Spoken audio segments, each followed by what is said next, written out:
두 번째 문장. 하지만 그 순간 나는 깨달았다.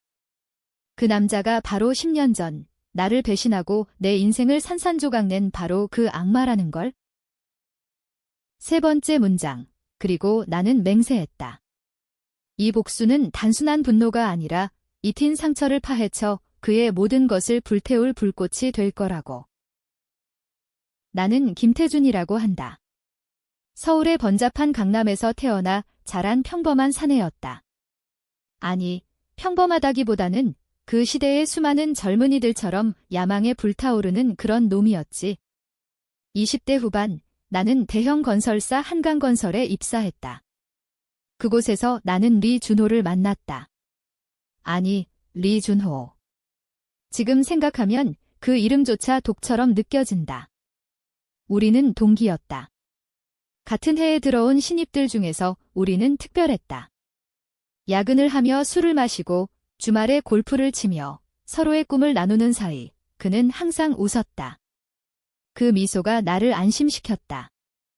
태준아, 우리는 함께 세계를 정복할 거야. 그의 말은 내 가슴을 뜨겁게 만들었다.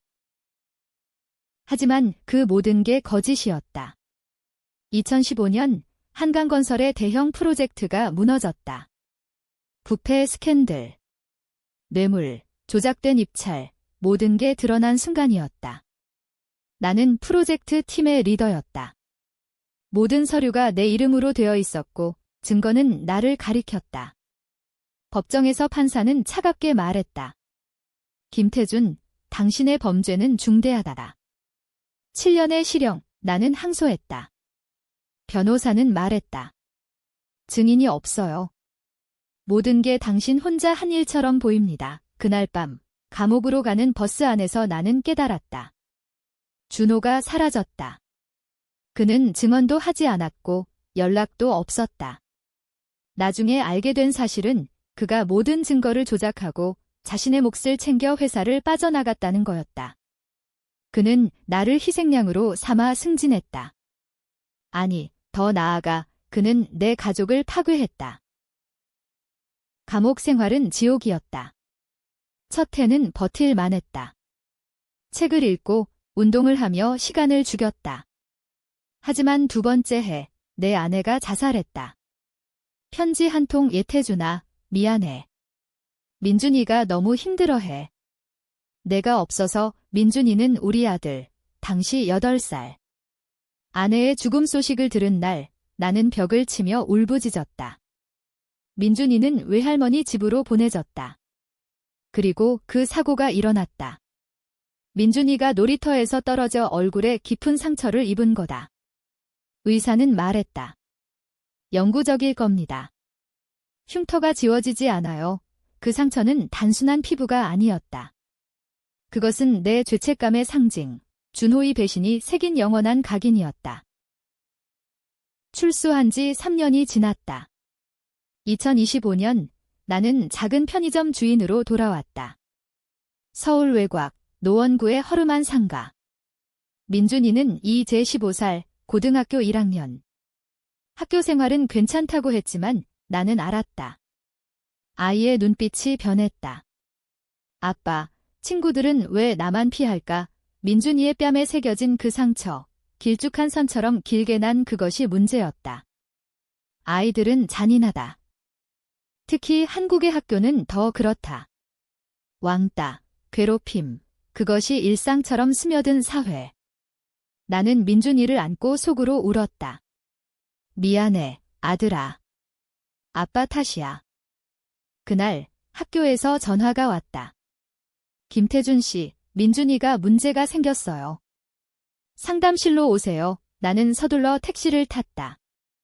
학교에 도착했을 때 복도는 소란스러웠다. 민준이가 구석에 웅크리고 앉아있고 몇몇 아이들이 웃으며 서 있었다. 그중 한 녀석, 키가 크고 얼굴이 잘생긴 놈이 민준이의 가방을 던지고 있었다. 얘야, 흉터 새끼. 내 얼굴 봐. 공포영화 같아. 아이들의 웃음소리가 메아리 쳤다. 나는 달려들었다. 멈춰. 내 아들한테 손대지 마. 내 목소리가 복도를 울렸다. 아이들이 흩어지려 할 때 한 남자가 나타났다. 40대 중반, 세련된 정장 차림. 그는 그 잘생긴 아이를 끌어당겼다. 준혁아, 그만해. 그의 목소리는 낮았지만 권위가 있었다. 그 순간 세상이 멈췄다. 그 남자의 얼굴. 리준호. 아니, 이제는 한준호로 이름을 바꿔 대기업 임원으로 사는 그놈. 그의 눈이 커졌다. 태준이, 그는 나를 알아봤다. 나도 그를 봤다. 10년의 세월이 그를 더 매력적으로 만들었지만 눈가의 주름은 후회를 말해주는 듯했다. 그는 준혁을 밀치고 나에게 다가왔다. 이게 무슨 그의 목소리가 떨렸다. 민준이가 고개를 들었다. 아빠의 준혁도 혼란스러워했다. 아빠, 왜? 준호는 아이를 노려보며 말했다. 집에 가 지금 당장. 그리고 나에게 낮은 목소리로. 태준아, 미안해. 이 일은 내가 처리할게. 나는 그 자리에 얼어붙었다. 미안하다. 그 한마디로 10년의 고통이 사라지나? 민준이가 일어나 내 손을 잡았다. 아빠, 가자. 우리는 학교를 나섰다. 비가 내리기 시작했다. 택시 안에서 민준이가 물었다. 아빠, 저 아저씨 누구야? 나는 대답하지 않았다. 머릿속에서 복수의 불씨가 피어올랐다. 준호는 왜 멈췄을까? 단순한 동정. 아니, 그는 두려워했다. 내가 그를 알아봤다는 걸. 그날 밤, 나는 오래된 상자를 꺼냈다. 감옥에서 쌓아둔 증거들. 준호의 뇌물장부 복사본, 그의 은밀한 이메일. 나는 미소 지었다. 준호야, 내 차례다. 다음 날, 나는 준호의 회사로 갔다. 한강건설의 경쟁사, 태평양건설. 로비에서 나는 그를 기다렸다. 그는 나를 보자마자 창백해졌다. 여기서 뭐 하는 거야? 민준이 일은. 나는 그의 말을 끊었다. 민준이. 내 새끼가 내 아들을 괴롭혔어. 하지만 그건 시작이 아니야. 내가 나를 배신한 그날부터 우리는 엘리베이터에 탔다. 그의 사무실로. 문이 닫히자 나는 속삭였다. 너는 알았어. 내가 날 감옥에 넣은 그날 내 아내가 죽었고 민준이가 상처를 입었단 걸. 준호는 고개를 저었다. 그건 우연이었어. 나는 그냥 살아남으려고. 그의 변명은 메마르게 들렸다. 나는 주머니에서 USB를 꺼냈다. 이 안에 내 비밀이 있어?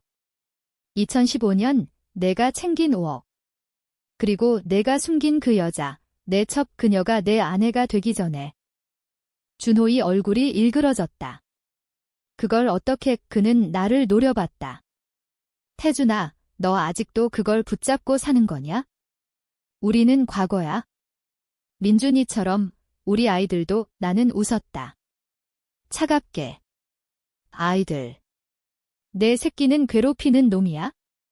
내 아들은 피해자지. 그는 책상에 기대며 한숨을 쉬었다. 좋아, 내가 민준이한테 사과할게. 학교에 말해서 괴롭힘을 막을게. 돈도 줄게. 얼마든. 그의 제안은 유혹적이었다. 하지만 나는 거절했다. 돈. 그건 내가 날 산 사람처럼 느껴지게 해. 나는 내 인생을 원해. 우리는 그날 헤어졌다. 하지만 나는 알았다. 이건 시작일 뿐. 복수는 서두를 게 아니다. 한국 사회처럼 모든 게 층층이 쌓여 무너지는 법이니까. 며칠 후 민준이의 학교 생활이 변했다. 준혁이 더 이상 다가오지 않았다. 오히려 아이들이 민준이를 피했다. 괴롭힘당하는 애라는 낙인이 새겨진 거다. 민준이는 웃었다. 아빠, 이제 괜찮아. 하지만 나는 행복하지 않았다. 준호의 자비는 나를 더 분노하게 만들었다. 그는 왜 멈췄을까? 단순히 과거의 죄책감. 아니, 더 깊은 게 있을 터. 나는 조사했다. 인터넷, 옛 동료들. 준호는 이제 태평양건설의 부사장. 부인과 이혼 후 새로운 여자와 살고 있다. 준혁은 사립학교 특기생, 골프와 영어로 미래를 약속받은 아이. 하지만 그 아래 어둠이 있었다. 2015년 스캔들 후 준호는 또 다른 비밀을 숨겼다. 그는 나의 죄를 대신한 게 아니었다. 그는 나의 조류를 이용해 더 큰 범죄를 저질렀다. 한강건설의 자금 세탁, 그 돈이 그의 주머니로 흘러들었다. 그리고 그 돈으로 그는 새로운 삶을 샀다. 나는 편의점에서 밤을 새웠다. 민준이가 잠든 사이 나는 계획을 세웠다. 첫 번째 단계, 준혁을 무너뜨리기. 아이를 직접 해치진 않겠다. 그건 나의 방식이 아니니까. 대신 학교 커뮤니티에 익명으로 올렸다. 준혁이의 아버지, 과거 부패범. 2015년 한강건설 스캔들 주범 5,000부는 그 USB의 일부 스크린샷. 학교는 소란스러워졌다. 학부모들이 웅성거렸다. 준혁은 부패의 아들이 됐다. 아이러니컬하게도 이제 괴롭힘의 대상이 그였다. 준호로부터 전화가 왔다. 태준아, 이게 내 짓이냐? 제발, 아이들까지. 그의 목소리는 절박했다. 나는 차갑게 말했다. 내가 내 아들에게 한 짓처럼. 복수의 두 번째 파도는 더 잔인했다. 나는 준호의 현재 삶을 파헤쳤다. 그는 이혼 후 젊은 여자와 살고 있었다. 그녀의 이름은 박지은, 30대 초반의 마케터. 소셜미디어에 그들의 행복한 사진이 가득했다.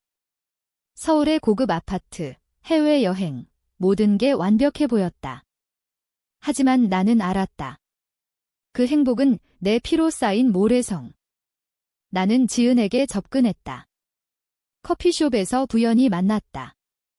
준호 씨 아내분이시죠? 옛 동료예요. 그녀는 미소 지었다. 아, 네, 그런데 어떻게 아세요? 나는 이야기를 시작했다.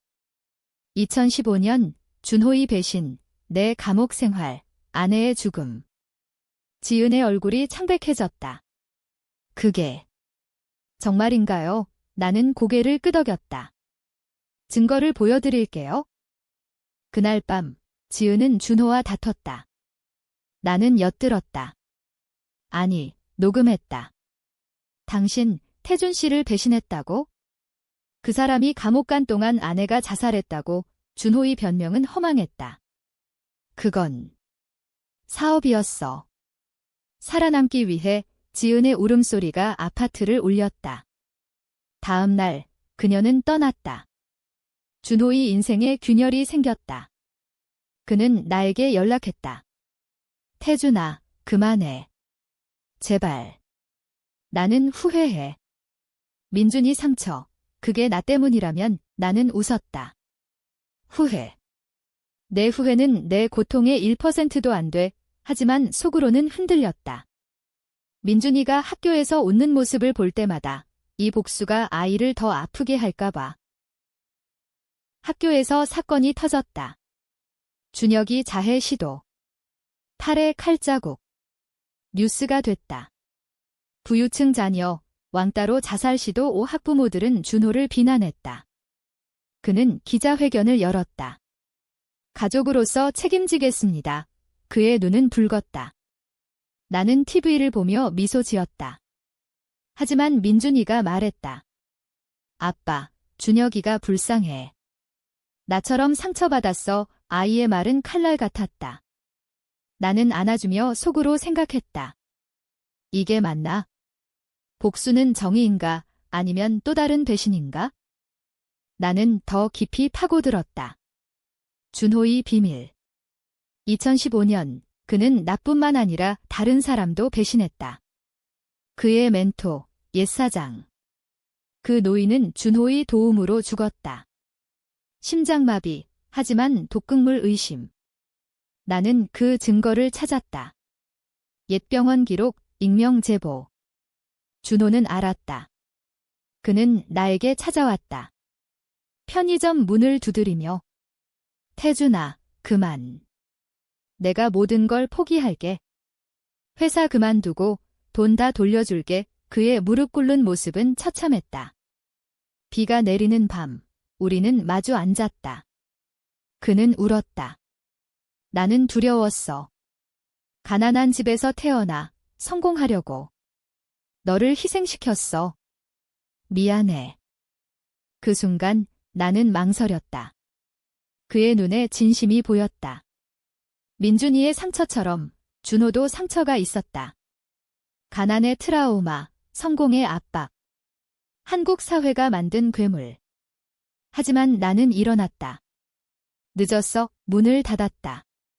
복수는 멈추지 않는다. 세 번째 단계는 준호의 직장. 태평양 건설은 지금 대형 입찰 중이었다. 서울 지하철 확장 프로젝트 수조 원 규모. 준호는 그 책임자. 나는 옛 동료를 동원했다. 준호의 과거를 알려. 스캔들, 루머가 퍼졌다. 주주들이 동요했다. 주가 하락. 준호는 필사적이었다. 그는 나를 찾아와 빌었다. 태준아, 이게 무너지면 모든 게 끝이야. 준혁이 대학도 나는 차갑게 말했다. 내 아내가 죽었을 때 내가 그런 말 했나? 그는 고개를 저었다. 나는 구했어. 너를. 그 말에 나는 멈칫했다. 준호는 숨을 고르며 말했다. 감옥에서 내가 자살하려 할 때 내가 변호사를 보냈어.